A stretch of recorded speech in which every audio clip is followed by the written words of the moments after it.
runners, want to get stronger for spring and summer running? Stick around.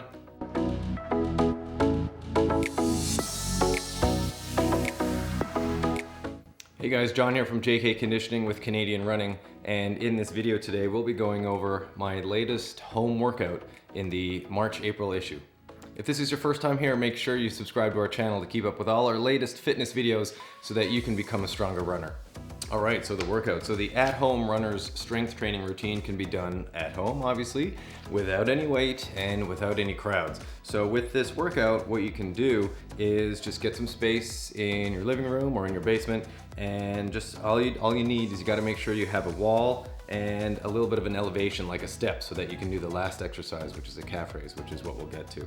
So with the exercises today, we're going to start with a forward reverse lunge, and we're going to add a new component to it, which is called a crossover lunge. So what you want to do is you want to stand with your feet hip width apart.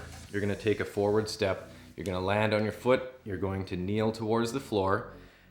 What you want to do after you step forward, you want to pull yourself backwards or push yourself backwards. Touch the middle if you need to so you don't lose balance. Then take a nice big step backwards. Kneel down. That's your reverse lunge. Step forward, return to the center. And then this is where it gets a little bit different. You're gonna take another reverse step, but you're gonna cross your midline. You're going to kneel on the outside of your ankle. You're gonna notice a unique stretch on that outside hip. This is called a crossover lunge. If this hurts your knees, just be very careful with it. It is a unique movement. It is a unique exercise that most runners aren't really familiar with, so just be careful with it. After you do the crossover lunge, step back to the center and then start over. So that's the forward reverse crossover lunge. The next exercise is a push-up plank with overhead reach and a slow mountain climber. So again, we're combining two different exercises here. So in this push-up plank, what you want to do is you want to set up on your hands, which are going to be under your shoulders with your feet wide, so wider than your shoulders. Put your shoulders right over your wrist, lock your elbows. The next step is to round the upper back. So you're going to push your shoulder blades away from each other. You're going to tuck your hips in and then squeeze your glutes. This should activate your abs immediately. This is the push-up plank position. From this position, what you want to do is you want to lift your arm, reach it overhead without moving your body. You don't want to shift, you don't want to twist. Put the hand down, switch sides, put the hand down, then you're going to do the slow mountain climber. So again, without moving your body, without losing your body position, bring your knee underneath your body, stay still, keep the abs pressed up, keep the ribs up in that rounded back position. Move your leg back without moving your body. Lastly, switch legs, bring the leg back, and then start over. So that is the push-up plank overhead reach to slow mountain climber. The next exercise is called a leg whip. So what you're gonna do is you're gonna lie on your back with your knees bent and your feet flat on the floor. Bring your feet close together so that they are near the midline so that you can maintain balance from side to side once you get into position with the leg in the air. So what you'll do is you'll tuck your hips in, you'll squeeze your glutes, you'll lift your hips in the air to form a glute bridge. Don't go too high. If you go too high, you might arch your lower back. Squeeze your glutes to hold this position. Next, what you want to do is put your arms to the side with your palms up. This will help you maintain a little bit more stability from side to side. Next, bring your legs straight up in the air. Don't move your body as you do this. The hip on the side that you lift the leg with might want to drop, so keep everything still. Push really strong through your heel on the down leg side. Next, with that leg straight up in the air, slowly move it out to the side without moving your body. Your groin flexibility will determine how low to the side you can lower the leg. Bring the leg back up to the center, and that's your leg whip. The next exercise is a quarter squat wall push to single leg Romanian deadlift.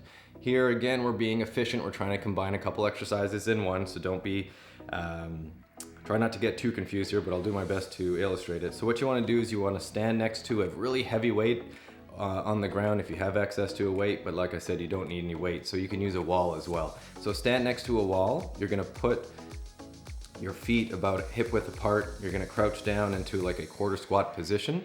The leg that's closest to the wall, lift it up and press it into the wall. While in this quarter squat position, you should feel activation in the outside hip or the outside glute. Hold this position for a few seconds, then bring the leg off the wall. Then you're gonna bow over the leg and form your single leg Romanian deadlift. Put your arms out to the side or put your arms in the flying position overhead so that you can maintain balance. But what you want to do here is the leg that was just pushing into the wall, you're going to lift it up behind you as you bow over your stance leg from your hip. Keep that knee soft and form what I'd like to call sometimes an airplane. So if you can put your outside arm out, then it's kind of like you're forming an airplane with your body, because you will be totally flat with your back, your leg will be straight out behind you, your arm will be out to the side, and you'll feel a gentle hamstring stretch in the stance leg. That's a good thing. That's good tension. That'll allow you to kind of train that hamstring to improve in strength, and that'll also improve your balance and your hip stability. So from the single leg Romanian deadlift position, return to the upright standing posture, put your leg back on the wall, push it back into the wall, and repeat. So that is the quarter squat, wall push to single leg Romanian deadlift. The last exercise is another combo exercise. So this is a traditional calf raise, but we're gonna go a little bit higher onto the toes to kind of complete the movement and to train the big toe flexors. So what you wanna do here is you wanna stand on the edge of a step, feet together about hip width apart, let your heels drop below the surface of the elevation. Feel a gentle stretch through the calf, the gastroc, and the Achilles. Hang on to something so that you don't lose balance. Just don't use the grip or the upper body to help you come up. So upon rising, lift your heels up past the elevation. This is where you want to grip something so that you don't fall over. I want you to come up as high as you can on top of the toe.